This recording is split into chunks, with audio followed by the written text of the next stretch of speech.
si je n'avais pas tué Bounou, c'est parce que je prie beaucoup. J'ai peur de Dieu. Quand je me suis levé, parce que j'ai gonflé comme ça, comme un éléphant. Quand je me suis levé, j'ai vu Jésus devant moi et me demande, ma fille, qu'est-ce que tu veux faire? Qu'est-ce que tu veux faire? J'allais tuer Bounou. Et je partais en prison.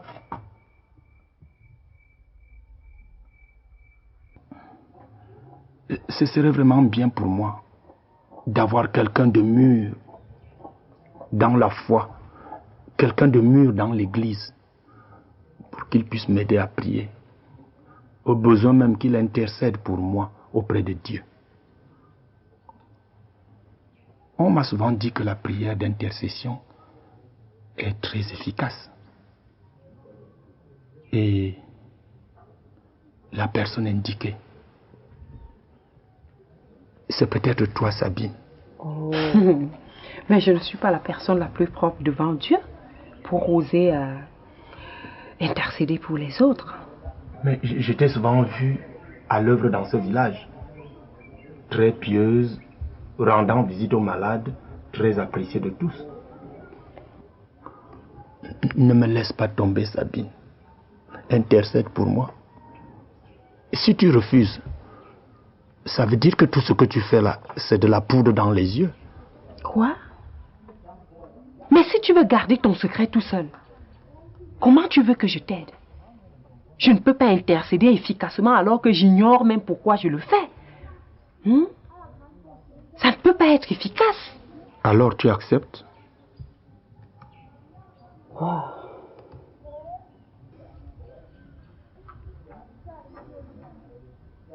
Je ne peux pas dire non.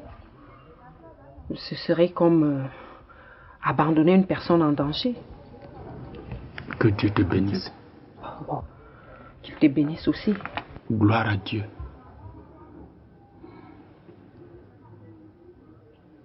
Amen. Je suis venu te voir en tant qu'homme de Dieu. Bounou pousse son mépris trop loin. Il va même déjà jusqu'à mépriser Dieu.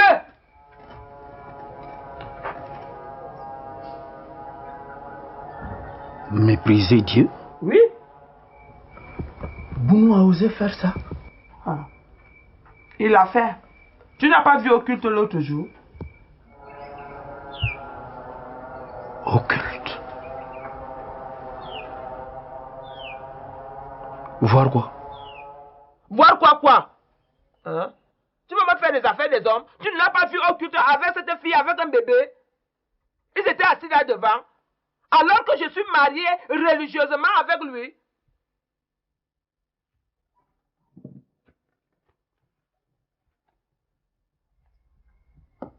Comment? Tu ne dis rien?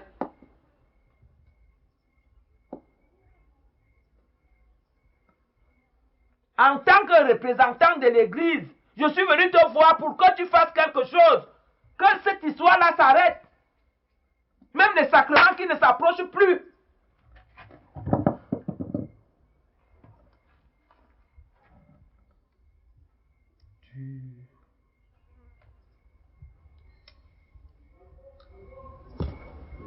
Tu veux donc que je te dise quoi maintenant? Je sais pas. Donne-moi le temps de réfléchir. En attendant, tu vas lire ce petit passage. Louer l'Éternel. Quoi? Quand moi j'ai un problème, tu me demandes de louer l'Éternel. C'est le moment de louer l'Éternel, ça?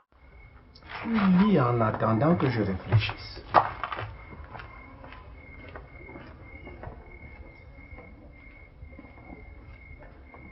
Je vous salue tous.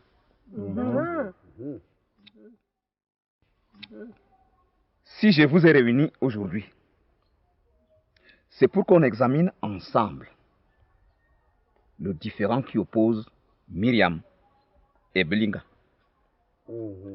Je préfère donc que ça se passe en comité restreint.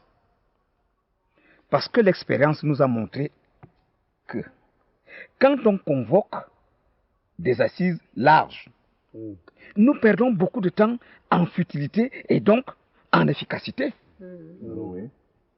Par ailleurs, je vous rappelle le motif de la plainte de Bellinga, ici présente. Quelqu'un a fait une razzia dans sa plantation.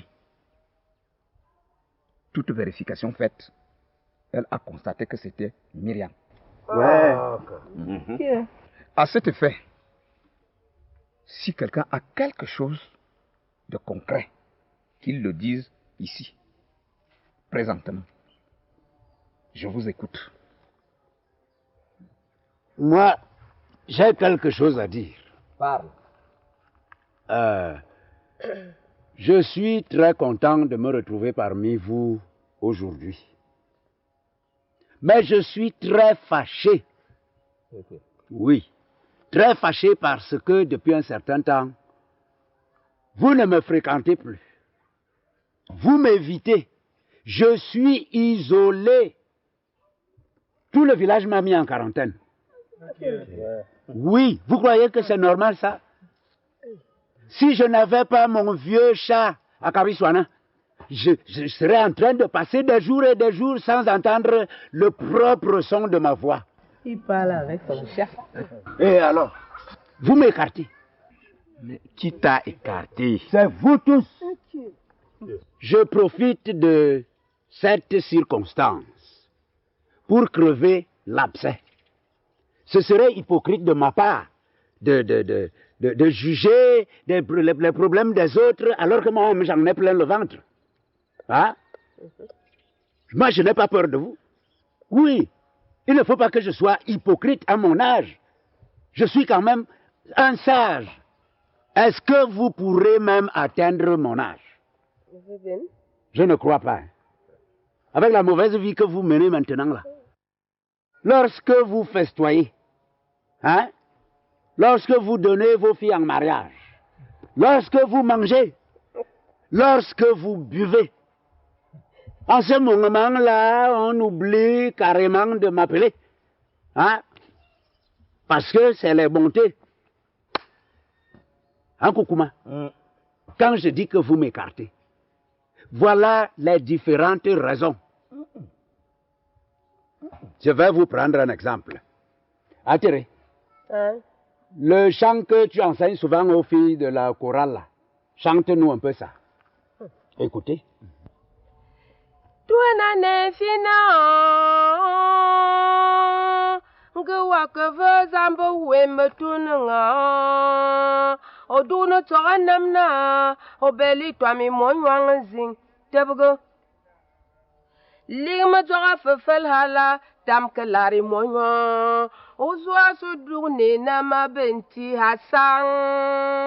Yeah. Merci. Je crois que vous avez tous compris. Le message est clair. Si tu as des problèmes avec ton frère et que subitement tu te retrouves devant Dieu, hein? Le jour de ton jugement, rentre rapidement t'arranger avec ton frère. Azib, n'est-ce pas c'est ce que tu enseignes aux catéchumènes dans ton église là-bas? C'est bien ça.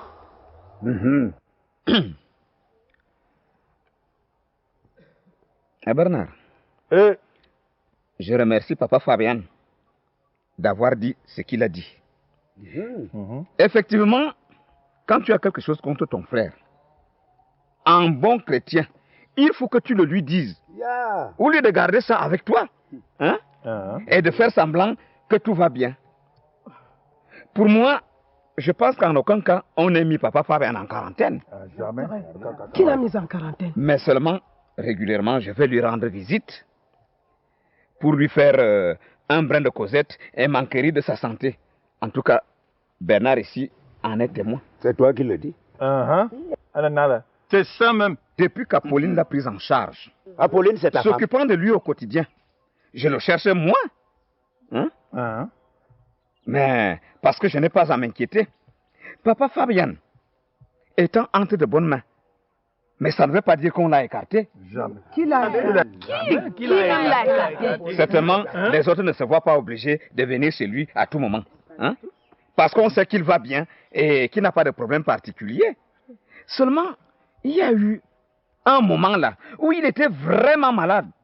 N'a-t-il pas vu tout le village se relayer à son chevet? Bien sûr. Mais c'était normal que les gens viennent lui rendre visite, puisque son état était préoccupant. Hein? Mais maintenant qu'il va bien, il ne peut pas s'attendre à avoir tant de visites chez lui à tout moment. Et qu'en plus, hein, Koukouma, les gens ont leurs travaux de champ. Le temps, c'est l'argent, hein?